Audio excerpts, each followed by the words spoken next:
Welcome back. I've been pinching myself ever since I got here. I'm at the range and the sun is out. I can't believe it. I hope it holds on for a few hours at least. I mean, it looks very clear. Oh man, I've been waiting so long to do this. I think it's going on to 2 months since I loaded this. When did I load this? This was loaded on, oh my word. Yeah, this was loaded 7/28. Been a long time. Well, anyway, we're here. I've got some ammo that if you missed the previous session that I loaded this, this is 45 ACP, 45 auto. I've got my Gold Cup National match here. Previously, I shot some, just regular factory loads, nothing special. They weren't high performance products by any means. Okay results, satisfactory at 25 yards. I had groups that were probably on the order of 2.5, 3 inches. They were all bullseye-sized groups at 25 yards on a 25-yard target. So that's acceptable. Not great. But now I've got some hand loads. These are Sierra 200 grain tournament bullets. They're a good-looking bullet. They're loaded with bullseye powder, and these are standard charges. I'm working up incrementally from 4.2 to 5.1 grains. I'm not looking for any particular velocity. I'm just simply looking for a good, accurate load. This has got a standard 16-pound GI spring in it. That's what it comes from the factory with. Just as a matter of note, the Gold Cup National match, as I mentioned in a previous video, it has gone through a number of changes through the years. I've had people ask me, this is a 70 series. I love 70 series 1911s. They're old school, and because now they have low mass firing pins with a denser firing pin spring to retain it. There's no danger of if one should be dropped. There's no danger that it's going to drive the firing pin home and set it off. It's a beautiful gun. It's got the flat top on it, ribbed flat top. It's got the Bomar style sights. However, they are marked with the Colt Raging Pony logo, and it's got an undercut partridge style front sight. This is a bullseye gun. This is what this is for. This is not for running around and shooting around barricades or anything like this. This is I mean, you could do that. Certainly, you could do that with this. You could go to war with this gun. It's a 1911. Some people have asked me also, is this a more fragile gun than a standard 1911? Not by any means. There was a time when they were made with a lightweight slide, but that was a long time ago. That's no longer the case. As a matter of fact, this is a heavier gun because it's got that heavier enhanced top rib on it, so that would make it heavier. Plus, it's got a larger rear sight. All those things would make it heavier. The trigger is an extra wide trigger. It's something you just can't simply pop into a gun because it requires milling out the frame. But anyway, let's get on to it before something happens to the weather here. I'm a little bit antsy. I just want to shoot. I've been looking forward to this for so long. So anyway, I'm going to start out with the first load. I've got these. There's 10 loads here, so it's going to take a little while. I'm going to shoot 5 of each. I've got 4 different magazines, and I'm going to probably load up some off camera so I can move along with you. But let's get going. I got my earplugs, and do this the right way. Okay. I have no idea. Now, this gun is sighted into shoot with ball ammo, 230 grain ball ammo. So we're going to see how it does with this particular 200 grain ammo, which is right now, these are the first few are going to be somewhat on the lighter side.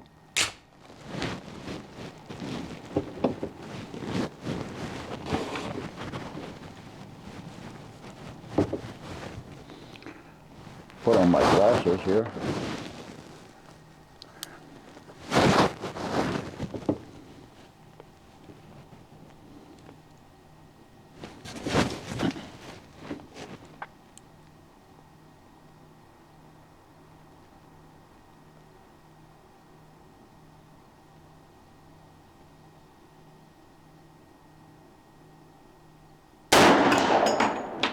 Very mild load, very, very mild. Nice trigger.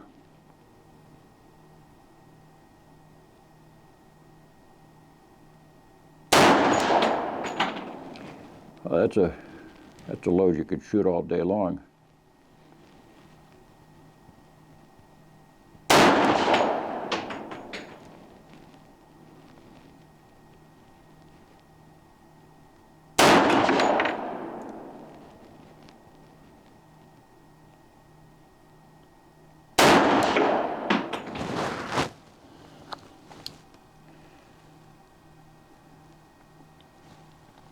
I see a hole, at least it looks like perhaps more than one hole just directly below the bullseye. So I've got plenty of space below that bullseye.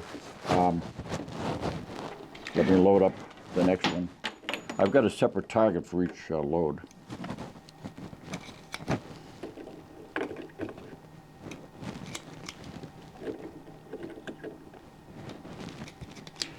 That's a wonderful trigger. Absolutely crisp.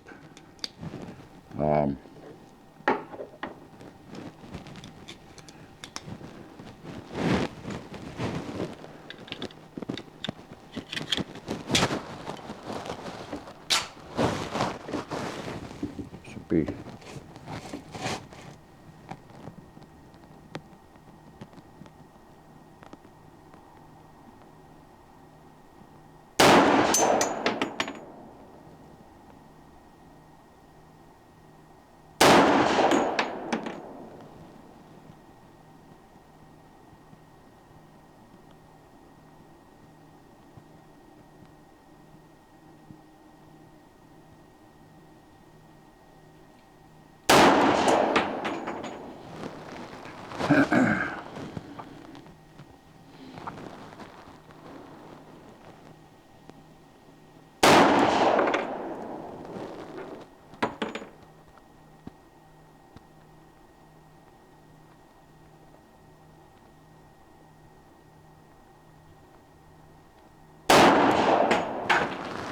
well, that's 5.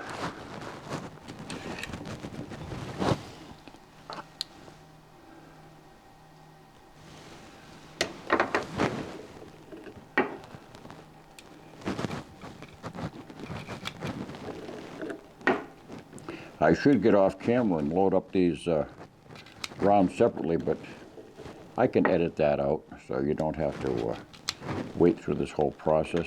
I'm just so anxious to keep shooting. I don't want to take time to dig out my other magazines. They're right there in my nice gun rug in the compartment, but we're gonna keep on going. So this is next target. These might rise on the target as they become faster. Can't say for sure. Handguns sometimes it's the other way around because of the recoil factor.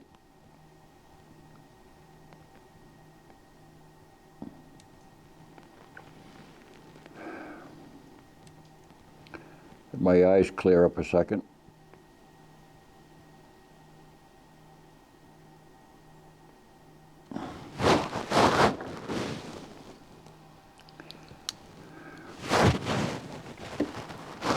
That's what I needed.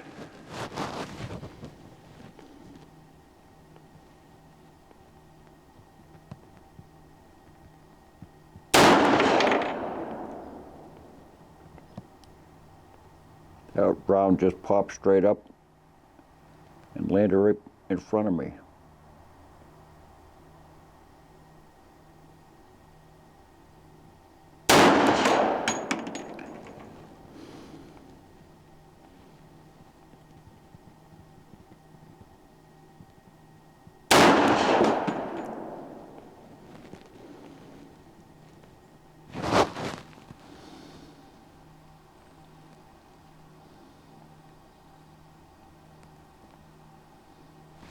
to make sure I'm on the right target here. 1, 2, 3. Okay.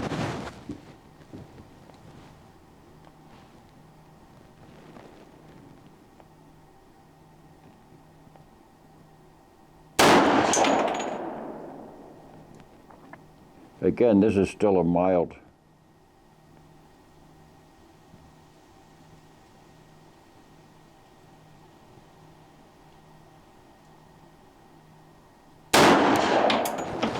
Five.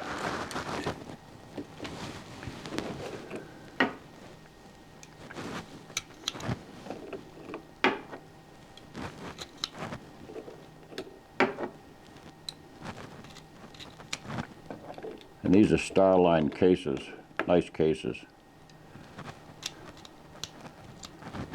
Never fired before, as a matter of fact.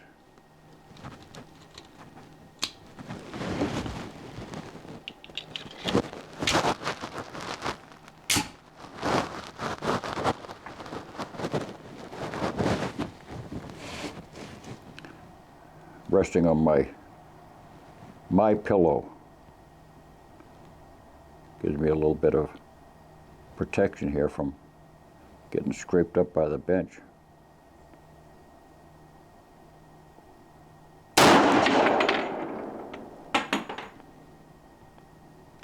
These loads have a nice feel to them.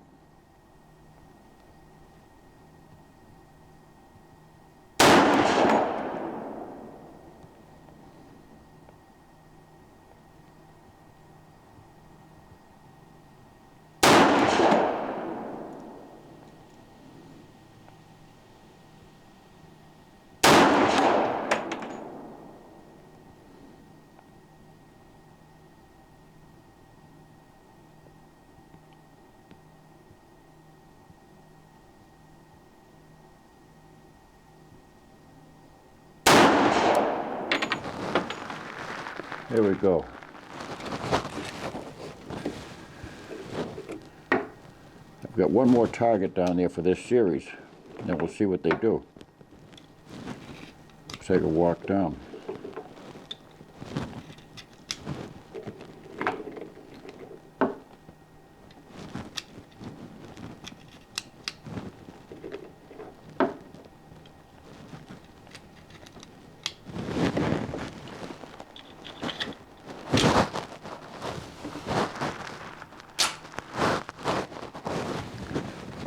The sights on this are amazing. They're beautiful. Just what you need for this kind of work. Any kind of work, doesn't make any difference.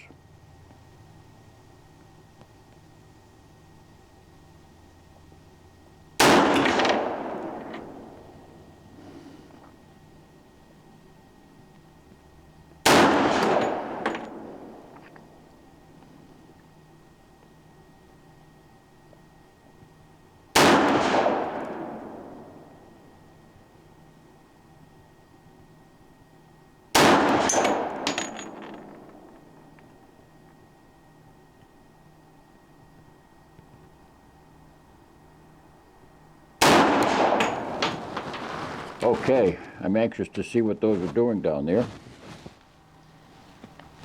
Let's go down and check it out. You know, that one right there with that beautiful group, that was my first one. This one over here is a sighter that I was using with some old ammo, just to make sure I was on the paper. That's series number 2, number 3, number 4, and number 5. We'll measure those up afterward, but I mean, without question, that first one, and I believe that was also stated by the Lyman loading handbook to be the potential best load, the best charge. That, I believe, is 4.1 grains of bullseye. Very gentle shooting.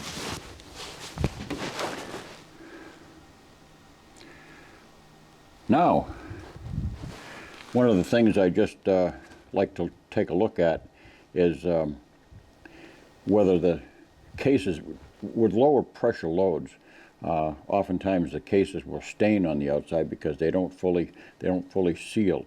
So There is a little bit of staining on, I think this was probably around the third or fourth load that I had used. So there is some staining on the outside. It doesn't look like gas is leaking all the way back, but that's something to take note of. Nothing important, but it does affect the sealing. Certainly, they're approved loads. It's something which those loads are pretty much standard in the competition field. So we're going to continue on. I'll load up the next group. As I say, I'm working with between what did I say, 4.2 to 5.1 grains of bullseye, and these are Winchester large pistol primers. You know, everybody's pistol is different. Pistols are, as a rule, there's less variation from one pistol to another. There's no real such thing as a super accurate load that fits all situations with all rifles. There's some pretty darn nice ones that can be counted on, but when it comes to fine-tuning pistols, it's a little bit easier because pistols and revolvers, because there's fewer variations, and you're not dealing with the harmonics of a barrel. You're dealing more with just the strict accuracy of the load itself. So let me get my glasses on and continue up. This is series number 6.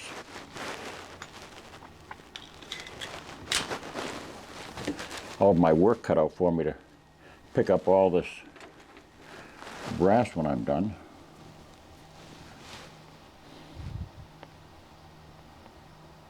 There we go. I just love shooting the 1911.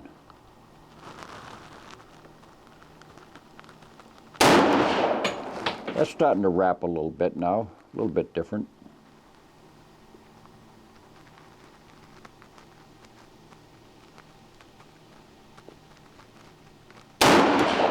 I mean, not bad by any means. The recoil is recoil sensation. You can see the gun is not even elevating.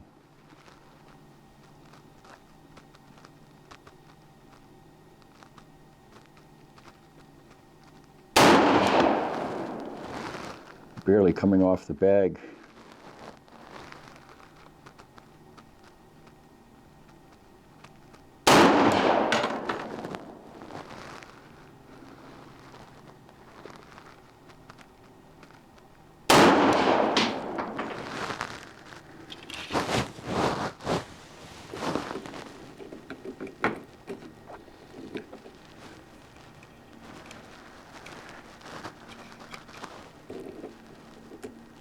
It's a very, very nice trigger. I mean, it's just as crisp as can be. There's no backlash either. That trigger comes to a dead stop. It's nicely adjusted. Plus, as I say, that wide trigger, it's very, very comfortable on the finger. You get a lot of leverage on it.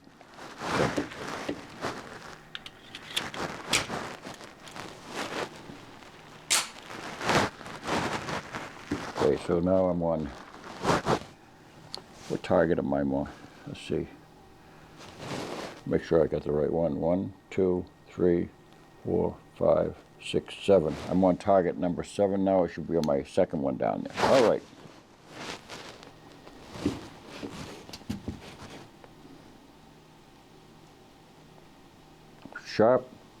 Sharp sights today. Beautiful sunshine.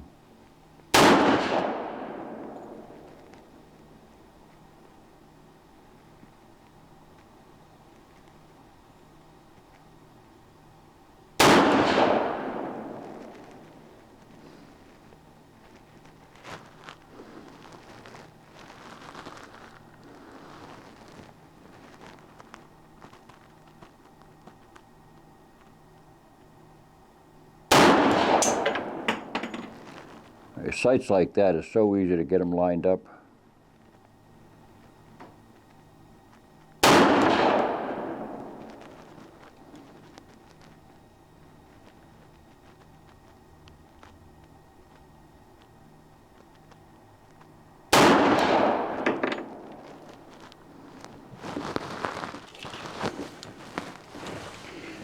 That one, I may possibly, remember that, number 7, I may possibly have pushed that slightly to the right.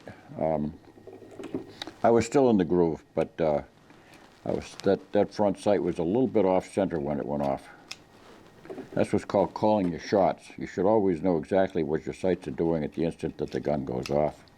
So keep that in mind. If target number 7 has one that strays to the right, I'll keep that in mind, because that one there can be discounted from the herd. Okay, and these are, by the way, the 8-round magazines that I did a video on. I've had absolutely no issues with them whatsoever. They're a Colt magazine. You're not going to find this flush 8-round magazine made by any other company. I presume that Colt probably has their own. They probably have their own technology on that spring, and I'm sure they're not sharing it. It's probably a different alloy that permits them to use a finer wire that they can tuck into the magazine a little bit more handily. So now I'm in. I should be on my center target down there.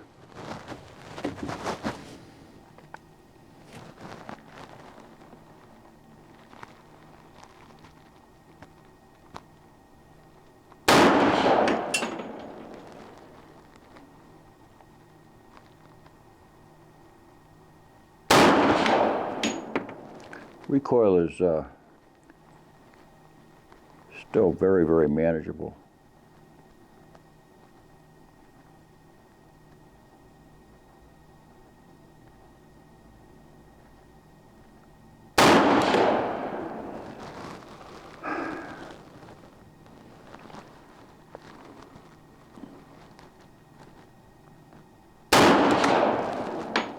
And it's all about the sights. I can't really see the target sharply. The target is a dim dot out there, and that's the way it should be, because the target does not bring the bullet to it. You have to send the bullet down range from the gun, so it's all about the sights.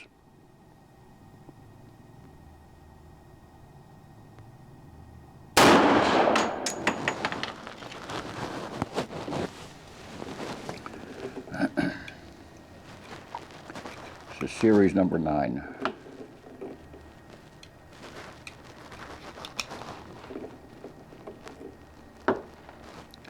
It'd be nice to know if there's an alternate accurate load. Obviously, that 4.2 grain load is fantastic. That's just that's a sweetheart. But sometimes you can have more than one in a series, as I said in my latest video. By the way, I'm not having there's no hammer bite whatsoever. I've never been bothered by hammer bite with a 1911. Some people, I suppose, are, but I'm not.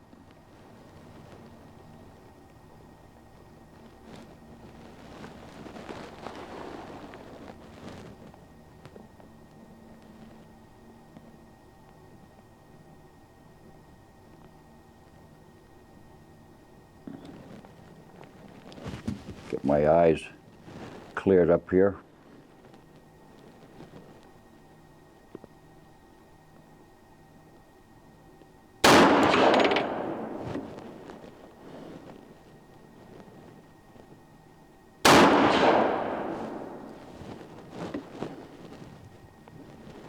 Here's a popping right up and dancing in front of me.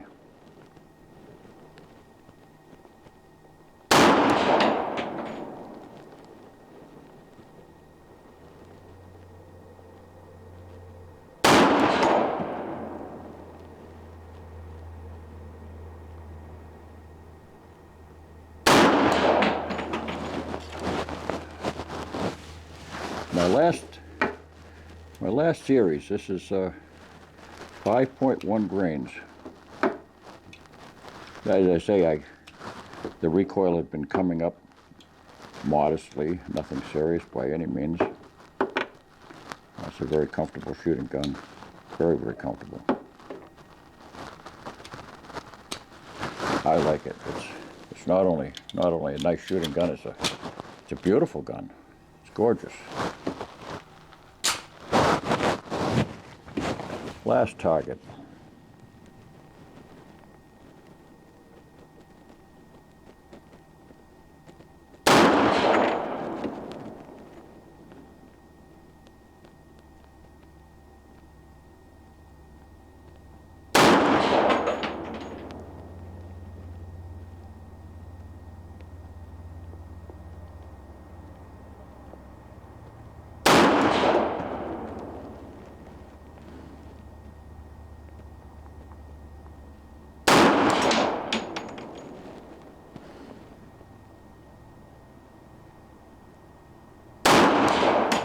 That's it. Let's go down and take a look.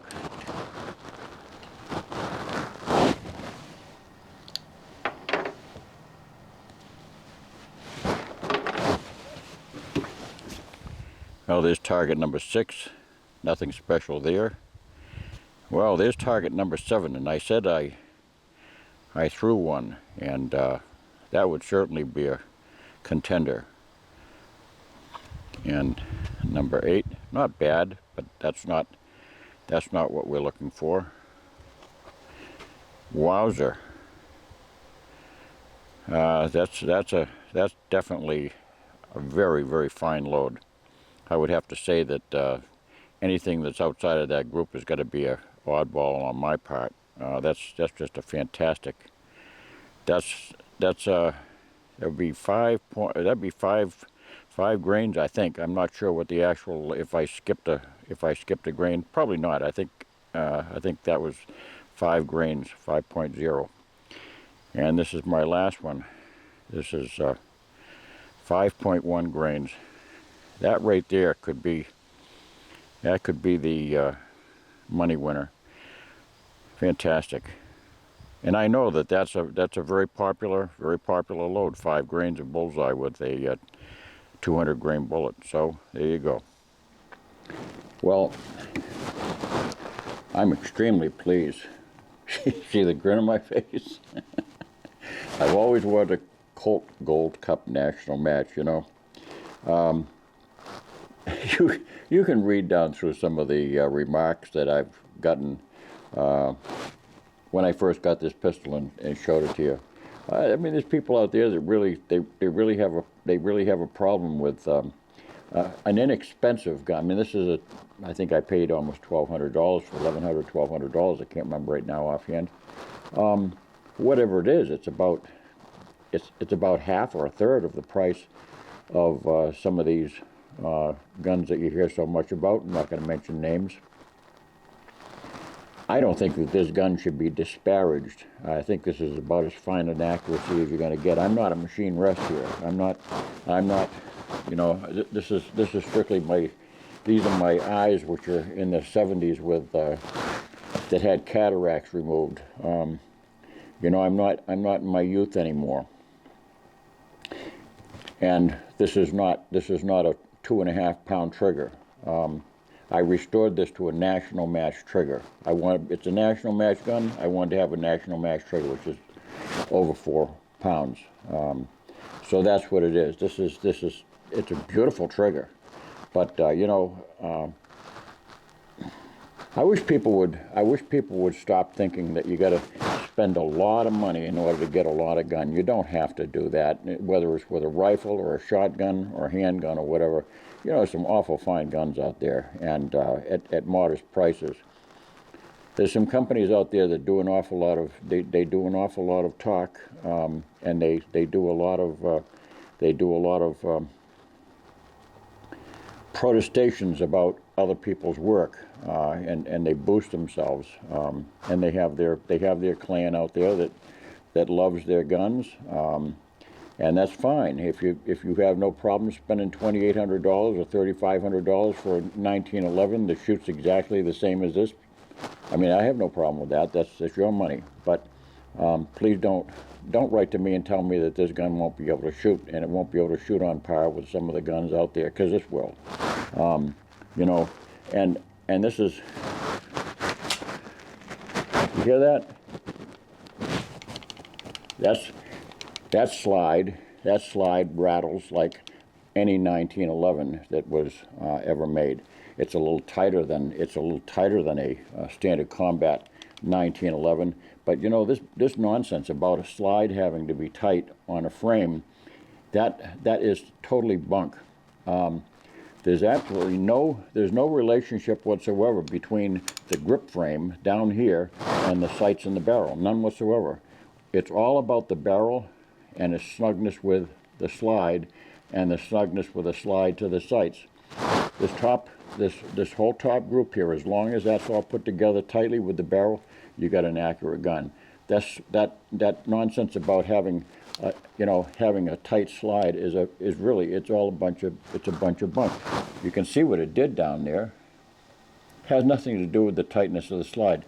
This is a very reliable gun. That's the one thing about Colts. I don't have to run this through 500 rounds in order to make sure that it's going to continue to operate. I don't have to hone it in, break it in, or anything like that. This is the way a 1911 should be. This is the way any handgun should be. Any firearm should be. You should be able to take it out of the box and know that it's going to be able to save your life or whatever you need to do. It's supposed to be ready to go from the factory, and and now that's not to say that I'm not going to test a gun out and make sure it works. I'm not going to take anything for granted. But you know, you expect when you buy a product that it's ready to work the moment that you buy it. You spend your money for that purpose. So anyway, that's the end of my rant. I'm very pleased with this gun. Fantastic workmanship. It's beautiful, and it's got the Colt name on it. I mean, nobody can claim that. You know, this is the gun that started it all, and that's why I liked it. That's why I wanted to get one for myself, because you know, you can have all kinds of 1911s, but you can only have one Colt, and that's what it's all about. And to know that it's shooting like that, to know that it's as accurate as that, with that kind of workmanship and that beautiful trigger. If I took that, I can easily take that trigger down to 2.5 pounds, no problem whatsoever, and without having to hone anything or anything like that. It's just a simple matter of bending that sear spring. I could have a 2.5 pound trigger, and maybe I'll have a 3 pound trigger. I don't know, but this is fine. This is a beautiful combat. There's a combat trigger, and the reason why the National Match trigger is that 4.5 pounds is because that was a combat trigger, and the National Match was all about combat guns. They permitted to have these gold cups, which were modified with improved sights, but other than that, you know, basically, the people who go to the line are supposed to be shooting guns which are, you know, worthy of being a combat gun. So that's it. It's so smooth. I mean, really so smooth. I've shot a lot of 1911s in my life, and I carried 2 during the service for, you know, my entire tour of duty in Fort Polk, Louisiana, and Cu Chi, Vietnam, in the 25th Division, and I carried it daily, and you know, it was with me all the time at my hooch. It was my companion. I loved it, and it was an old Remington Rand. And it served me very well. I never, ever had a hiccup with that gun. I'll tell you one little game we used to play. It was kind of fun. It was nonsensical. It was ridiculous. But, you know, we used to load these up with tracers. You know, we had a couple of guys with 45s load up with tracers, and we'd shoot 45s into the air, and another guy would shoot at him with his M16 as if we're flying through the air, as if we're going to be. I don't know if anybody ever got close, but it was kind of a comical game that we used to play to see if we could hit another bullet in the air. So anyway, it's a great gun. I thank you for all the Patreon donors that are out there that have helped me so much, that bought this ammo, that supplied me with the powder, the primers, and I mean, it's just I couldn't do it without you. So thank you, Patreon donors, and whatever you do, if you like my channel, give me a thumbs up right now, hit that subscribe button and the bell, and I thank you for watching. God bless.